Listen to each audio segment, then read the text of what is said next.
So, just on the subject of indie games, one that I played recently that I really like and definitely falls under this category of games that don't hold your hand was Inside.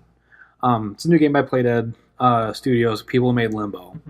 I think the reason why that kind of worked with it is that it is very simple controls, which I think is why a lot of games do have these big tutorials now. It's because you have 3 times as many buttons as you had on the NES, and there's a lot that you have to try and explain. But this one, it doesn't. You move, you jump, you interact. That's it. Similar to Limbo. Yeah, I would say that's... But I think the thing that it does very well with it is the fact that when you're going to die a lot in this game if you haven't played it yet, but it never feels unfair. Because it guides you, go, okay, no, this isn't the way you solve this puzzle. But we're not going to give you a hint. We're just going to make it so you see it like the next time you spawn in or next time you approach it, kind of thing. But I think is maybe a little more towards what you're talking about with the Wild West style. Yeah, in a sense. Yeah, I'd say so. I mean, that as a whole, that concept is just saying, like, it's giving a sense of adventure without holding your hand. I mean, that's the best way to word it. It's not giving too much away. It's letting you discover. It's letting you explore. So are you guys, is your number one complaint at the moment more Japanese developers holding? It's American developers too. Or it's developers in general. Okay. I'm going to say developers in general. Developers in general. Okay, because I thought, like, if we were going to get like that divisive about it, then I'm like, okay, well, I think it's a little bit back and forth. So I was just trying to figure that out, clarification for my sake, because I know you brought Phil Fish in there, and I just wanted to make sure that... I only brought that in because that's a complaint. That's an actual complaint. There's legitimate people who are having this issue. If I wanted to, like, jump in with specifically... Like, for example, one of my favorite franchises we talked about last week was Mass Effect. And Mass Effect 1, Mass Effect 2 kind of were games that... I think Mass Effect 2 is probably the most polished version. It was the most complete... it's regarded as the best one. Yeah, I think it's the best one. I think universally a lot of people consider it the best one. Where 1 was a lot like that, kind of throw you in there, doesn't tell you a lot of information, you don't know where to go, you don't know how to go get stuff. I love that aspect of it. And that's the same way that KOTOR was. And I think it was very reminiscent of, like, the time in video games where you just knew where to look for things, because I think there's an audience, there was a consumer base that just had become accustomed to playing a game a certain way. Yeah. And so that's how KOTOR was, that's how Mass Effect 1 was. And then with Mass Effect 2 and Mass Effect 3, you kind of started to get into, like, this point where they would like to hold your hand, they like to help you, they like to give you a lot of visual cues. Yeah. And it was, like, right around in that time, and I want to say, like, 2007, 2008, that you started to see a lot of those games have, like, hold the A button to, like, dodge, and then, like, swipe left on the analog stick to, like, dodge that. And keep in mind that that's also the time, like, when 2 and 3 for Mass Effect came out, they were blockbuster games at that point. Exactly. 1 was not. Yeah. That's why they were able to do what they were able to do with it. Once it gets to the public masses as a blockbuster game, they're kind of screwed. They can't really put as much input. And it blew up into everything, because I mean, there's not really a game that you can think of in 2008 that didn't have that. In some, like, Just Cause, when that came out, it had all of that in there. And it was cool at first, but then it started to bug me more and more, because then it became, like, more about the visual boom style of it, and rather, like, and less about, like, you actually playing it. Yeah. And I want to play the game, and I think they've kind of, like, tried to kind of get a happy medium with that now. It's just really hard. I understand the issue with publishers and stuff, and how publishers have major ties to what happens in a game. And I'll just, I'll give you kind of examples to tie it to the past and the present. So Link to the Past, arguably one of the best Zeldas. I think most people agree with that. Yeah. Think about, not even just that one, but older Zeldas. Easiest example, hidden walls. Bombed walls to open up walls. There weren't apparent cracks in most of the games. It wasn't obvious. Yeah. Every Zelda now has a crack in the wall. Yeah. Like, obviously. Yeah. There's a glowing piece on the enemy where you're supposed to hit it. Yeah. Why do you think that is? It's because of the... It bugs me to no end, and it like, stuff like that, like, really irks me.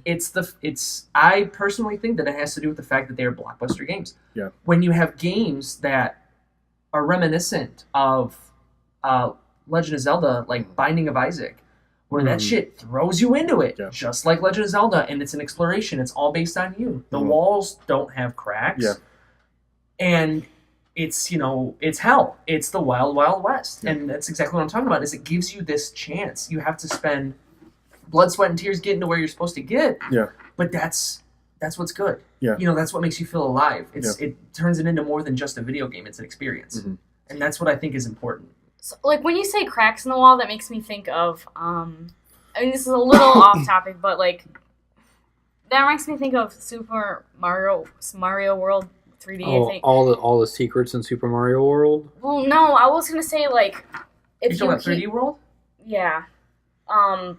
If you keep dying, you get that suit. Oh, yeah. God. And that makes me so mad. And this is a different topic technically, because it's like games are getting just like, no, it's here you go. It's no, like, I think it is. Okay, it is babying you. Yeah, I think it's part of it. No, it's 100% falls in the same 'Cause I'm line, like- because that is 100%. How are you going to let people just play the level?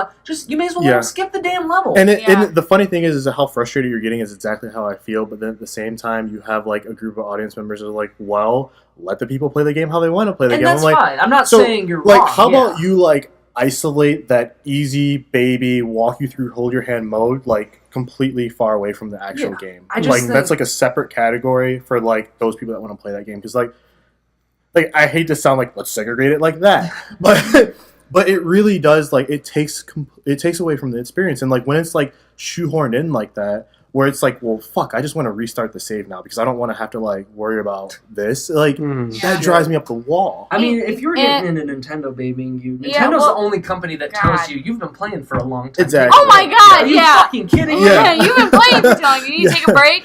Yeah, and then, Don't tell me how to live my life. Yoshi's Woolly World, has an easy mode, and I don't know how it has it. I'm pretty sure it has an easy mode, and I don't know how it has an easy mode because it's already easy. Easy as hell. Because of kids. I get it, but man, it's the main audience is children. Yeah. It sounds weird, but yeah, like I mean, it doesn't sound. It makes sense. I mean, I think that's the natural association, at least in America, is children play Nintendo consoles. Yeah. I don't know how it would be in Japan. It's probably different, considering like even ports of games are different. Like the Mega Man X. Overall, I think their game, like the games that exclusively come out in Japan, just tend to be a little bit. They're not as babyish. So I mean, they tend to get other games that are different. This is what I want to say. Well, it's definitely a different kind of niche market. It's obviously not for everyone. I play my definite fair share of Japanese games. They're a ton. And there's games where it's necessary to baby. It sounds weird, but like right now I'm playing a game that's called what's it called? Trail of Heroes: Legends of Cold Steel. Okay. Or Legend of Heroes: Trail of Cold Steel. That's what it is. Sorry. It's a Legend of Heroes series, and I have never played an RPG with so many things to do. There's like 10 different forms of currency in the game just to start. There's like 10 that's forms too of much. currency. Too much for me. But it's like, oh my god, how the hell am I supposed to do this? And it's kind of necessary in that regard. I mean, it's not entirely different from like Elder Scrolls. There's multiple forms of currency in an Elder Scrolls game as well. I mean, like if you want to like factor in like you trading stuff and in whatnot, that sense. But I mean, there's like legitimately 10 different. What about games that like throw you into it, but then kind of I don't want to say it babies you because this is not. I just One Way Heroic. Is that One Way Heroics? Yeah, it's a good. Okay. I was like. I don't even know. I was lost, but it was explaining it. But it threw you into it first, and then like when you move forward, the end of the map goes with you. And if you go back, it's like, oh well, you're screwed. You already missed what you were supposed to get. And it was like, and then when you die, I was like, okay, you're supposed to die because that's how you're learning it. And it was like learning. Like, you would die after doing something and be like, okay, yeah, that was supposed to happen. I guess that was better than your first try. Live, die, repeat. Yeah, which it's just like Edge of Tomorrow. It's kind of cool, but I was getting frustrated because then I'm like, wait, what? I don't know. It's definitely that's a game I don't think that's easy. That's a game that falls into that category for sure. And I don't know. I like to see that still because it makes me. I'm very interested to see where development goes in that regard. Simply from the fact that. The indie game market is obviously, this is a old discussion, but the indie games market is huge.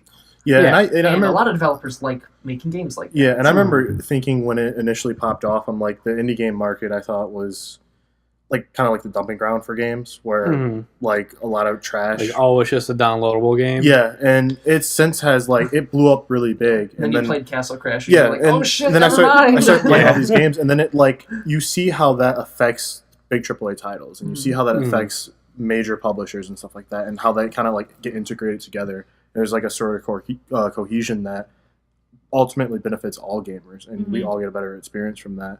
I mean, that's something that I look at now, where like indie games, I agree with you, where they provide games that allow the developers to like let you play the game in a way that doesn't hold your hand. And one that definitely comes to mind would be like you said, like Super Meat Boy, or like Braid. It's a weird transcendence from it being just a video game. Like that may sound kind of silly, but like it becomes more than that. For me, it's a full experience. You know, it's glorious. Like there's nothing else that feels like that. There's no interactive art like that for me. So I know we're playing Overwatch this weekend. So how's that? How's that with holding your hand?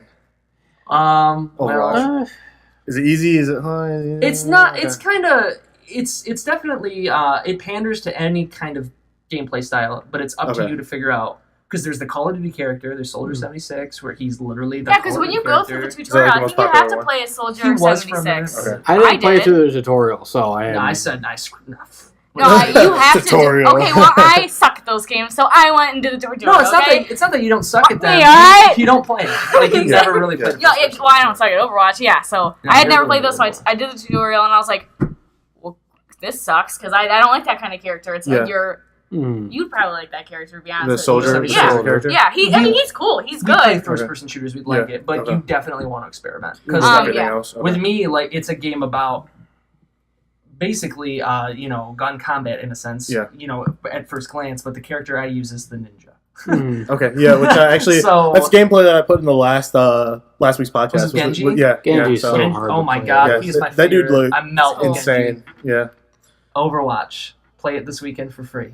Yeah, I will be doing that. Yeah. The 9th through the 12th. Yes, we will play together, and it would be. Yes! I'm gonna play it. So. It's gonna be fun. Cool. You gotta get to level 25 so we can compete, though. All right. Well, that's going to do it for us this week, guys. Remember to like, comment, and subscribe. And we will be back again next week with 3 more topics. Yes. Hopefully Brandon will be with us as well. Yeah. This works really good. Yeah. The 4 of us here. So, cool. See you guys next week. See ya. Oh.